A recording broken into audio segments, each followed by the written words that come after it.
Mukunda jewellers లో bangle Mela అన్ని plain bangles మీద ఫ్లాట్ 5.99% VA, నక్షి, రోడియం, జెమ్స్టోన్ బ్యాంగిల్స్ మీద ఫ్లాట్ 9.99% VA. ఈ ఆఫర్ సెప్టెంబర్ 20 నుండి 28 వరకు. ఆఫర్ అన్ని శాఖలకు వర్తిస్తుంది.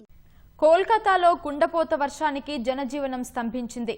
అర్ధరాత్రి ఏకధాటిగా 7 గంటల పాటు కురిసిన వర్షానికి అనేక ప్రాంతాలు జలమయమయ్యాయి.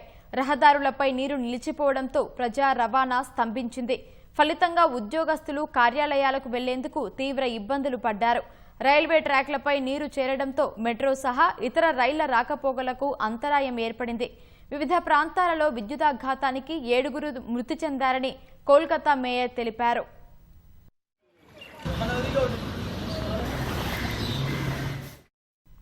కుండపోత వర్షానికి కోల్కతా జలమయమైంది. ఎక్కడ చూసినా వీధులు చెరువులను తలపిస్తున్నాయి. ఇళ్లలోకి నీరు చేరడంతో ప్రజలు తీవ్ర ఇబ్బందులు పడుతున్నారు.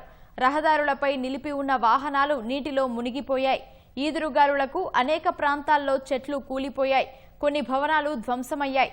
కొన్ని ప్రాంతాల్లో సెల్లార్లలోకి వరద నీరు చేరి వాహనాలు, వస్తువులు నీట మునిగాయి. పలు ప్రాంతాల్లో విద్యుత్ సరఫరా నిలిచిపోవడంతో యుద్ధ ప్రాతిపదికన పునరుద్ధరిస్తున్నారు.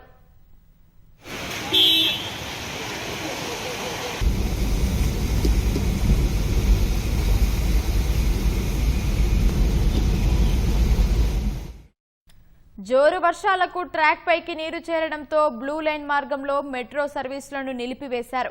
నగరంలోని అనేక పాఠశాలలు సెలవు ప్రకటించాయి.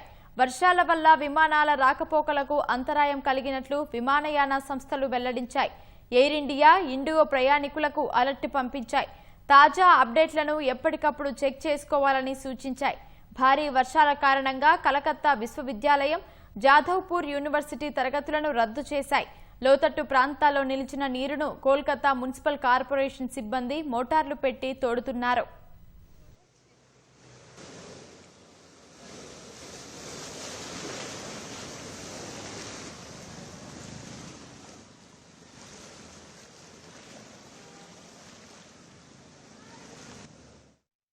కోల్కతాలోని గరియాకామ్ దహరీ ప్రాంతంలో అత్యధికంగా 33.2 సెంటీమీటర్ల వర్షపాతం నమోదైంది. జోధ్పూర్ పార్కులో 28.5, కాళీఘాట్లో 28, బాలిగుంజ్లో 26 సెంటీమీటర్ల వర్షపాతం నమోదైందని కోల్కతా మున్సిపల్ కార్పొరేషన్ తెలిపింది.